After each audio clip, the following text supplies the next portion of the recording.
What's up, everybody? Jim and Chris here with the latest episode of Keeping It Real, the IGN Movies podcast.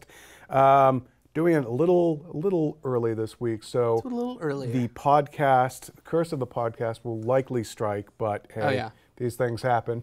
We'll know the title of episode 9. Episode 9, everything. There'll be a new Bond. We'll get to all that. Actually, I do have a couple of questions for you on that. So let's just jump into a big fat rumor that fell this week about Batman v Superman: Dawn of Justice. Yep. And the rumor, I believe it was from Heroic Hollywood, claiming that Warner Brothers is so keen on Ben Affleck's Batman that they want more Batman in the movie and less Superman. What say you, Chris Carl? I got a fever. The only prescription is more Batman. I think, I mean, I don't know. It's one of those things where I feel like the studio note when Batman is in a movie is always going to be more Batman because people love Batman so much. The weird, interesting thing about this is a true sequel to Man of Steel, yet Man of Steel is being sidelined Well, a they're bit. saying, you know, Perhaps. now they're backpedaling. Oh, it's not really a Man of Steel sequel. And I'm like, come on. Just, well, yeah. You know, because there were rumors, maybe they'll get George Miller to direct. Now, as far as we know, like, there's no, Man of Steel 2 is just kind of percolating somewhere. Vapor at this point. I mean, it is just a rumor. I kind of believe it, but, you know, as much as Batman is the more popular of the characters, I would also say he's just more dramatically compelling in some ways. Yeah. And frankly, and I don't mean this necessarily as a knock at Henry Cavill, but, you know, I saw Man from U.N.C.L.E. and it was a box office disappointment, and he was really wooden in it. Yeah, and like him and Armie Hammer had no real chemistry together. So maybe they're looking at it and it's like he's just not popping the way Batman is. Yeah, I mean, we've talked about 1,000 times in here. I liked Man of Steel. I thought Henry me Cavill was good in it. I thought I just wanted more of that, his smile, more of that charm, warmth. Yeah. I feel like he does cut a very sort of heroic presence, and he's a good Superman. But I can see where, when you have somebody with, I mean, Ben Affleck, I think, has a lot of charisma, and I think this, you're right, the character's a little bit more dramatic. I also just feel like the tension is going to be with the Batman character. Yeah. It's like, Superman kind of like trashed the city, and he's got to account for that, but it's like, who was affected by that? And they might have a little bit more fire in their belly. Well, also, I mean, Batman is just going to be a more active character. Yeah. You know, he is going after something where Superman is like, hey, look, sorry about all that. They showed up on the planet. I had to take them down. Sorry about all that jazz. Also, I kind of feel like Superman could just kind of hold Batman like this, like your little kid like, brother. Yeah, come on, buddy. Come on, try to hit me. There's also, you know, Michael Shannon backpedaling on the whole Zod has flippers thing. Which, it was such a weird comment in the first place, but it was like so specific and weird enough that I think that's what threw everybody. Like, you're like, well, we know, I mean, he's in the trailer, so whether or not they use just like a cast from when they were doing effects or whatever in the first movie, and that's not actually him reprising the role, but like Zod is in the movie. So, but I think the fact that he said the thing about the flippers, we're all like, wait a minute, is he Doomsday then? Did they like? It's like a weird. It's going to be like a weird double troll when it comes back, and he does have flippers. Yeah. And be like, I got you guys. So definitely less Zod. Way less Zod. And less Superman. Less flippers. But do you think then, I mean, they do sound like Warner Brothers sounds like they are increasingly betting on Affleck. Well, I was going to say the other really interesting aspect of this is we heard that rumor back around Comic-Con that Jeff Johns and Affleck are collaborating to make this standalone Batman movie. And that Affleck would direct it. And what this sounds like exactly is that that's probably going to get fast-tracked. I think we'll see that movie sooner rather than later. And, you know, they have to do that because Ben Affleck is not like, he's not, it's not like he's like 28 years old at this point. He's in his 40s. And he's got a lot of things he's trying to get done. He's got, you know, all these movies he's trying to direct. He's trying to do Live by Night, this gangster period thing that he's, you know, apparently he's going to squeeze in. because you can squeeze Right. in directing a movie in between running around in your bat suit. Joss Whedon did it. Yeah. Let's just squeeze it in. It's Just cool. throw it in there. I think it's actually like for directors, sometimes it's really necessary to do almost like a palate cleanser, where it's Yeah. like, oh man, I'm in this big, like huge movie, and I've got to step back and be like, oh, I want to do something more personal. Put on a fedora, play some jazz, old timey. Well, it's kind of like Guillermo del Toro's path, you know? He'll do Yeah. the big blockbuster, and then he'll do the smaller movie. And I always like the smaller movies. Yeah. But I think he needs it, you know? I think you need to reset your mind and do something that's a little more achievable. Well, we want to know, what do you guys think about more Batman and possibly less Superman in the Batman v Superman Dawn of Justice movie? Sounds like a little more justice, a little less dong. And I said dong again. You did. I can't say the word dawn. But we want to know what you guys think. Let us know in the comments. One more thing DC related I would like to touch upon here. Rumors about the Wonder Woman movie that, some timeline rumors. So again, rumors, and I don't think it's necessarily spoilers, but that the first half of the movie... By the time the trailer comes out, there's not going to be any spoiler to this. God knows, like, information. you could say that actually about Civil War at this Right, point. Like, yeah. I feel like there's just too much stuff getting out about it. But the Wonder Woman movie, the first part of it will be set in World War I, according to Heroic Hollywood, and then the latter half of it would be set in modern day. And there had been rumors earlier that it was going to be like the first movie would be a period film, like a World War II one, and then it goes forward and forward. But apparently they're going to just, do one part of it period and one part of it modern day. So it sounds kind of like they're trying to do a hybrid Captain America movie. I was obviously going to say that. There's like so many parallels there. Yeah. Except, World War I is a different sort of interesting time to play in, Yeah. because I feel like World War II just gets done over and over and over Yeah. again. And World War I is always like that thing where it's, there's less movies out there about it, and I think it's an interesting time for her. What do you think they're going to do with Chris Pine in that case? Well, it would be interesting if he is, since he's Steve Trevor, is he a World War I soldier who somehow gets pulled into the present, or like that would be way too Captain America, right? Or maybe he doesn't show up, and he's very contemporary. I don't know if I'd buy him in a period film. I kind of agree with that. He's got that very modern American kind of guy thing. I think they have to. I think they have to get to the present, because of Dawn of Justice and because of Justice League and all those things. I think they have to. And so maybe it might be something where it's not like Captain America, which was thoroughly set in World War II. It was like pretty much not even three quarters. It was like maybe the villain 15, is somehow 16ths tied of that movie. with World War I. Yeah. I mean, World War I definitely set up a lot of how the world is now and the partitioning of different places throughout Europe and everything, and just sort of, it obviously literally bled into World War II. So, I mean, it would be interesting to see, like, if she's a goddess, she's been around, she's seen all this stuff, and now she's seeing the same pattern happen again. It could be an interesting commentary, Yeah. Kind of curious what you guys think. Let us know what you think about these here Wonder Woman rumors. Now, we mentioned Captain America there a couple of times. Chris Evans. Two tree times. Chris Evans wants to keep playing Captain America, he says. I believe he told Collider that, if Marvel wants him, he'll stick around.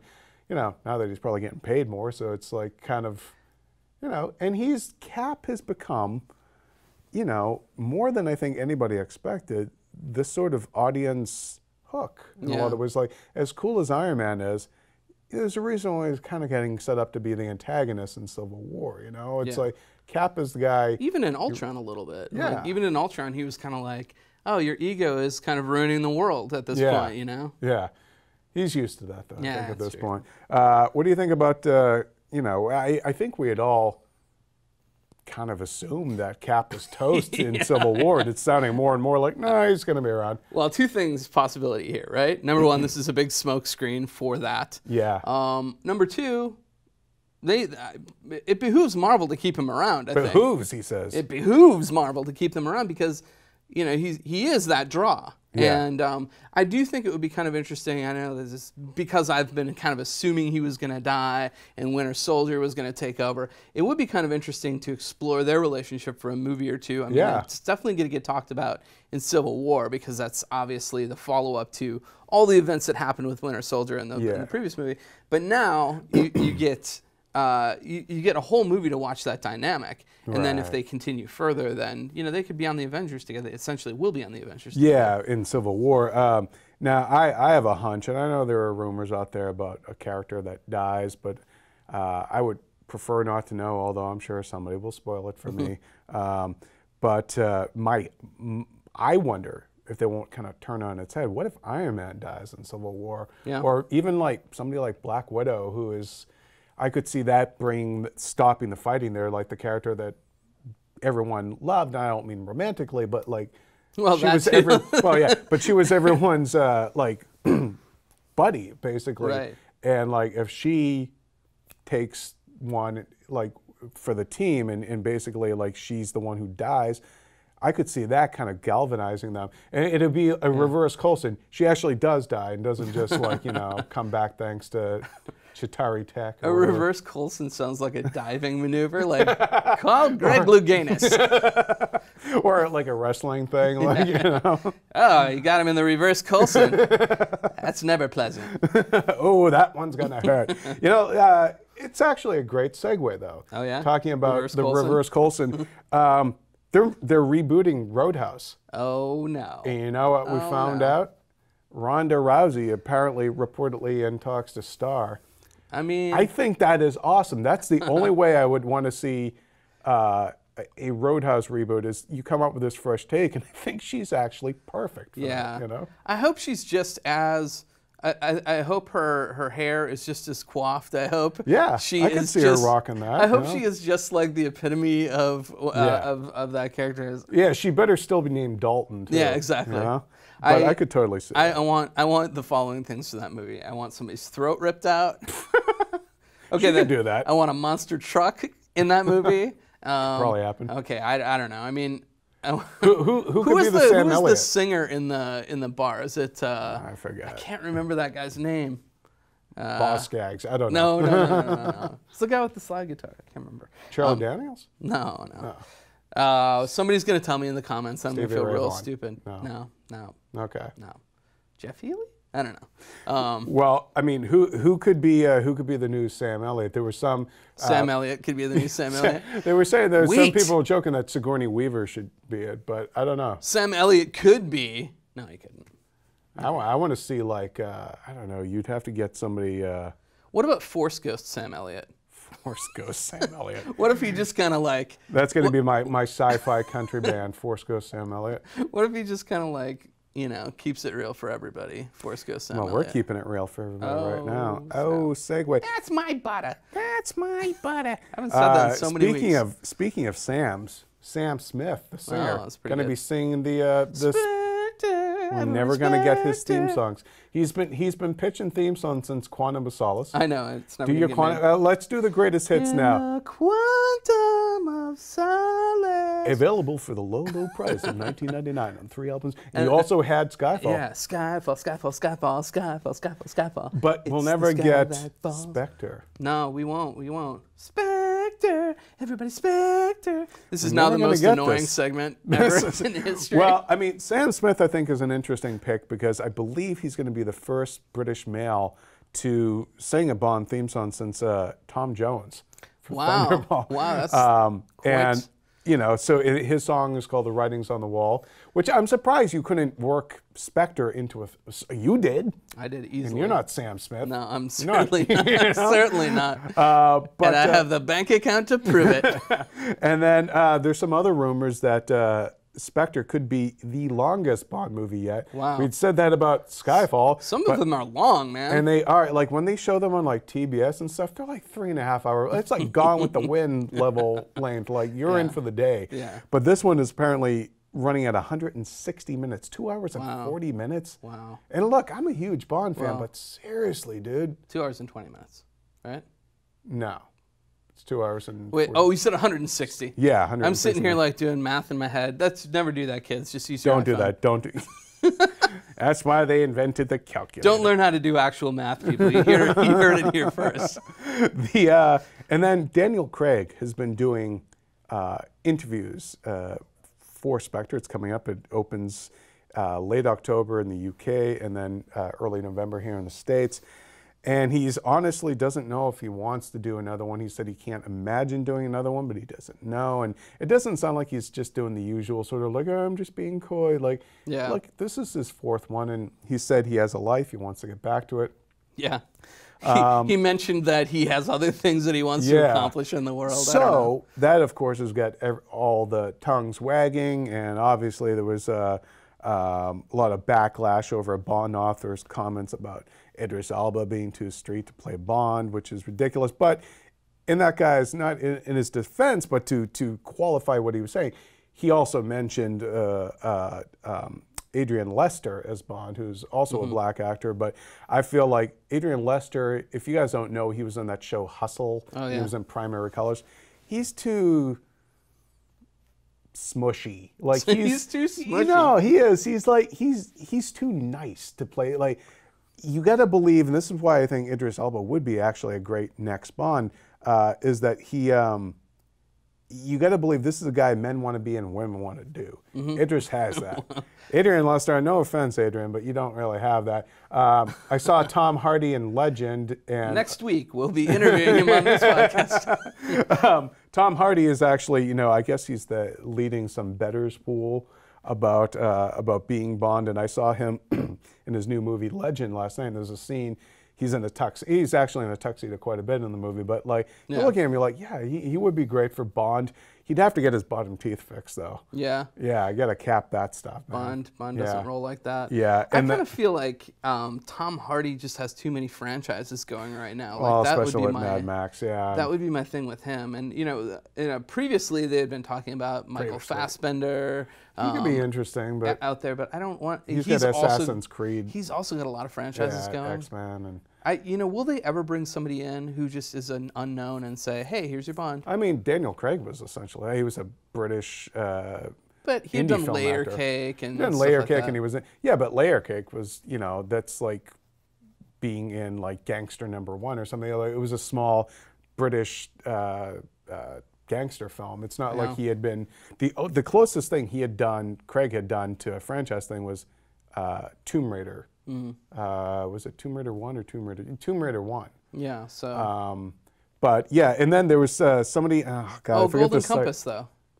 He was already Bond when he did that. Really? I think so, yeah. There was overlap? Yeah. I think he had just done Casino Royale and did that one. Well, there you go. But somebody, I forget the site, but they had mentioned, what about Natalie Dormer as a female James Bond? I'm like, I kind of like that.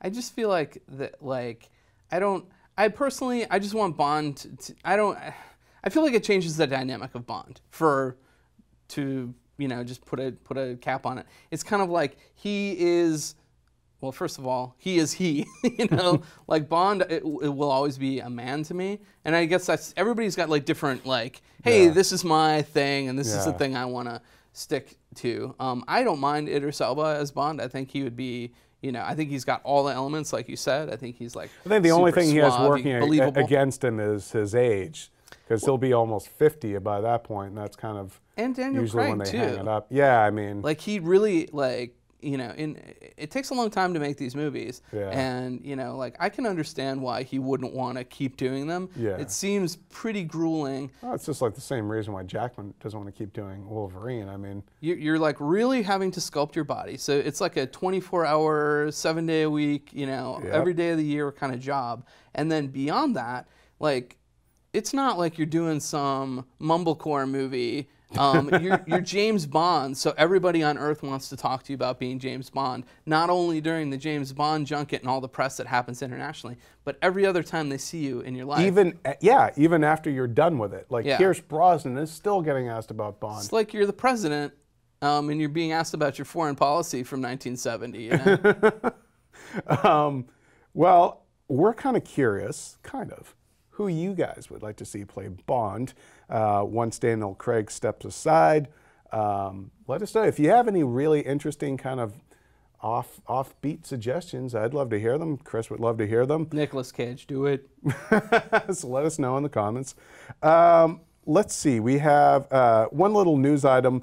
Really nothing much to say about it except that the next Christopher Nolan feature film, he directed a documentary about the Quay brothers, these animators, but his next actual feature film has been announced as coming out July 21st, 2017. It's the same summer as the Marvel Spider-Man reboot. So obviously it's probably going to be another big genre movie.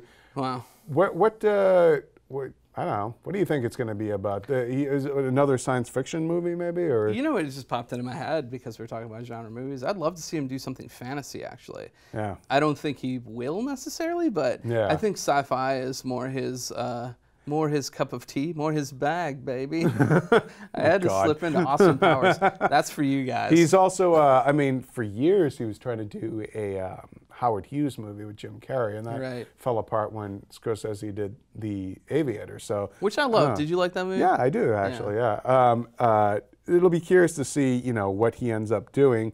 I don't know. I was kind of hoping he would scale it back and do something a little more smaller and personal. But it does sound like he's doing another big sort of tentpole movie. I love The Prestige. I thought a movie of like that size and scope would be kind of nice. And intimacy of the characters and the relationships. I'd like to see him do that more because that was the thing I missed about Interstellar. And they were trying to do it with the father-daughter stuff, but like his best stuff is when it's an interaction between characters, and it's like his spectacle can be fine and all that, but I want to see him kind of get back to what he did best. My main thing with Interstellar is it just felt like kind of too neat of a package. And I think sometimes filmmakers get into this, and it's really creators in general get into this mindset like, I've got to tie up all the loose ends. Yeah. But that's kind of, and he did that well in Memento, but I still felt Memento was still just like a little ragged. It's a one-man story though, basically. It's all about just getting the Guy Pearce character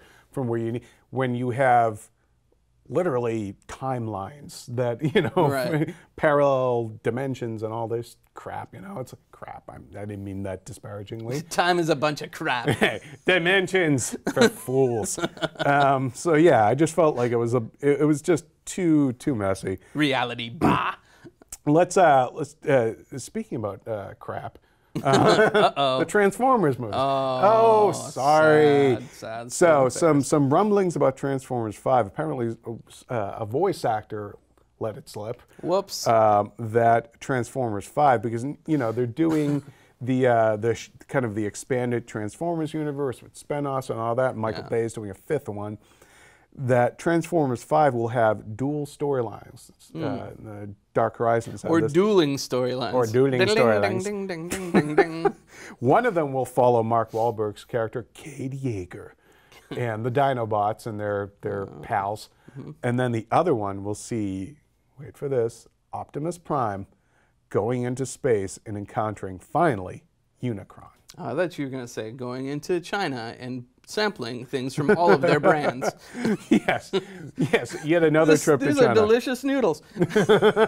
I could really use this lovely new laptop. I love this Chinese-made car. But Unicron, now he's a villain that they have been, holding back on using because it's a giant planet, you know? It's big. It's once you go there, it's kind of tough to come back. It's kind of like, Galactus in that way. Like, how do you pull off Unicron? And once you go there, you just have to end the series and reboot it 8 years later. Pretty much, and then it just dies on the vine. Yeah. How do you pull off Unicron? I don't know. I mean, they did it in the Transformers movie, but they didn't have to necessarily it didn't have to look as realistic as it will have to look in this. I think you just make Unicron, he's called a planet, but you still have to do it to a scale that makes some sense within the movie. I would say more of a moon. More of a moon, yeah. Moon, it's a space station. So kind of do it like a Death Star. That's no moon. That's Unicron. I mean, is Unicron, do you basically, is the key to doing Unicron is to basically make him the Death Star? But a transforming Death Star. Unicron, this is terrible because I haven't seen this movie in many, did he transform Unicron? I can't remember. I can't remember either. Please tell us if you know. I'm sure people know. there's so many other little rooms in my mind that information deserves to be in than that. So that's kind of why I was that like, room in your mind is probably taken no up vacancy. with, yeah, right there. There's Sorry, there's other thoughts there. I've got a recipe in there right now. That's right. No, yeah, making something out of bourbon. Have you ever tried bourbon popsicles? Because I think that should be a thing. Oh man, no. Right? But it's still warm out. I could try it. I mean, there we go. Bourbon brings the warmth. It does. Hey, Danny Boyle has been doing some press for his Steve Jobs movie, yes, which apparently is quite good. Heard Michael Fassbender apparently is great. And they're early Oscar buzz for Michael Fassbender. Okay, here's from the thing people with, who always with say Oscar early buzz. Oscar buzz. Okay, Friday it was Johnny Depp for Black Mass. He's got it. Saturday, Eddie Redmayne, Danish Girl, back-to-back Oscars. Saturday, Michael Fassbender, Steve Jobs. He's got it in the bag. And then I forget who the hell it was. Come Sunday, it was Carrot Top. No, it was somebody else. It was not Carrot Top. It was there was somebody else. Oh God, it went right out of my head. But yeah, so we're already getting into that zone of people talking up who's going to get nominated, and then by the time the nominations roll around, it's pretty much whatever opened in November. Yeah. Or December. Yeah, it's like it's the season for that. So yeah. we're gonna start hearing a lot of that. But anyways, Danny Boyle talking about his next movie is going to finally be the Trainspotting sequel. Ding, ding, ding, ding. And he didn't say. I've read Trainspotting, and I read the sequel book Porno, which actually has Renton and the boys making pornos. They're all back. Oh, except for the guy who died. Yeah. So they're all back, but we don't know if it's going to be that or if it's going to be a sequel, right? No, it is a sequel. I thought it was going to be Porno. That's my understanding. But, I read it I think you could read the quote two different ways, and so I don't really know. Either way, they're making a sequel. They're making the sequel. How do you feel about usually when you have a sequel of something where they get back together, 20 years later, like the Wall Street sequel or something, or Tron Legacy, any of those things where it's tough to recapture what made it work the first time so many years later. I mean, Indiana Jones couldn't do it, Yeah. I think because this story is not one of puppy dogs and roses, it's crawling babies on ceilings. I think it'll be a little easier to replicate it because that movie actually has a little bit of for being about heroin, it's about as chummy and upbeat as you could be. Yeah. So the relationships are the important thing in that movie. Yeah. And I think as long as they preserve those, and as long as they get Begbie right, Begbie just has to be that guy. Well, they have to. Boyle said that part of it is just waiting for people's schedules to clear because John Lee Miller and Robert Carlyle are both on American TV series. So that's they're on 24 episode shows. So that's pretty much almost your entire year is spent doing that. I cannot imagine that the Trainspotting sequel shooting days are going to extend super long. Though. I have a feeling that's about a 4-week shoot. Maybe. I think so too. 4 or 5 week shoot. I think you could bang that out and get back to eating your cornflakes or whatever it is you do. Now, one thing I want to mention before we talk about what's opening up this week is producer Adrian Ascaraya, who we know is a friend of the site and all that jazz. He was on our IGN UK fellows podcasts and stuff like that, and he was talking about some of the different projects that he's working on. Now, he's the producer of the 2 Hitman movies, and he was kind of doing just pie in the sky if it could all work, doing a Square Enix shared universe where Just Cause and Hitman could all be kind of part and parcel of the same movie universe. Yeah. And he also, ideally, Tomb Raider, but he doesn't control that movie property. And then he also said that the Just Cause movie would borrow more from the storyline for Just Cause 3, which sees the main character going to his place of birth, I believe, and sort of bringing justice home. Dawn of justice. Yeah. So what do you think about a Square Enix shared universe? Those ones all fit together, right? Yeah, You start. If you add other pieces to it, then probably not. But I think those could fit together, and I don't think you would make it so fully integrated that it would be, would have to be annoying, you know, Yeah, getting all the yeah. pieces together. But like those characters could show up in the other person's movie, and I think it would be like a sly wink. Now, if you start getting really, really integrated, I think it's just more of a challenge. You know, like Yeah. shared universes are you know, it's kind of like Marvel is doing it, and other people are trying to do it right now, but it's still in its infancy. So it's about having the right plan, I think. I think that, you know, if you look back on it, the first real shared universe would have been, at least on screen, would have been the Universal monsters, and they're trying to bring that back now, and they can't seem to quite get that off the ground. But you know, and that was a shared universe. They don't need it, by the way, right now. Yeah, they're doing all right. What, like $3 billion or something? But you know, and that was a shared universe, almost kind of just by accident. It's like, well, we own these things. Hey, we need an idea for a sequel. Wolfman and Dracula, fine. You know, like just the Mummy, throw them in there. I don't. Do we have the costumes still? Yeah, exactly. We got about $20. We can do this. But yeah, I think shared universe stuff it's a lovely idea, but I don't think everything needs to be a shared universe. I think for that particular thing, it's just purely like, let's do some cameos and do some fun stuff around the edges. But, you know, like I think if you start trying to make a shared universe work, it just gets tricky. So, like, you know, have a plan. Well, we have a reader email, and it ties into what's opening up this week, because opening up this weekend, we have M. Night Shyamalan's new movie, The Visit, which our own Lucy O'Brien gave a very positive review to, gave it an 8 out of 10. It's a horror comedy. And then also opening up this week is The Perfect Guy, which is sort of like a the psycho ex-boyfriend movie, kind of like a Sleeping with the Enemy sort of thing like that. No, I'm not. And I have not seen that one, and I did actually ask about screenings, and there were no screenings. So, but my gut feeling is that Perfect Guy will actually be #1. But I'm not saying that to get box office prognostication. I'm just simply saying I think it might be just more that sort of the movie that there might be a little bit more of an appetite for now. Horror comedies. Well, just it's a movie that with a more relatable premise. Every person has been in that relationship with somebody who, might not be crazy, but you just sort of like, stop bugging me or whatever, you know. Everyone's kind of had something. So I feel like those types of movies generally. They're for the bourbon. That's where the bourbon comes in. That's why I have only one kid. You know? No. But Steve Gale, who I believe we read his email last week. Steve is now the voice of the readers.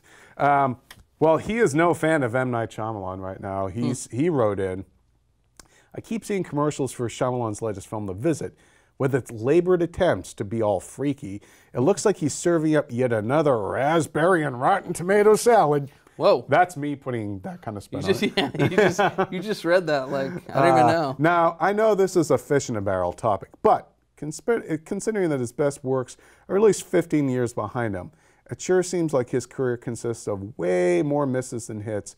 I gotta ask you guys, as insiders, like we're really that inside, as insiders, how is it that he keeps finding work in the film industry? Mind you, we're not even talking about the kind of journeyman work a has-been can get in the system by having his name in a Rolodex. This guy still gets his own projects financed, and his name gets plastered all over them like it's a big draw. Are his supposed flops actually profitable? As Wikipedia would lead us to believe. Is he just great at selling himself? Does he have a stash of incriminating photos? Curiously, Steve Gale. I think it's a number of things. I think he does come up with really interesting premises for projects, and some of them are successful, some of them aren't. Secondly, I don't think he makes super expensive movies, with the exception of things like Airbender.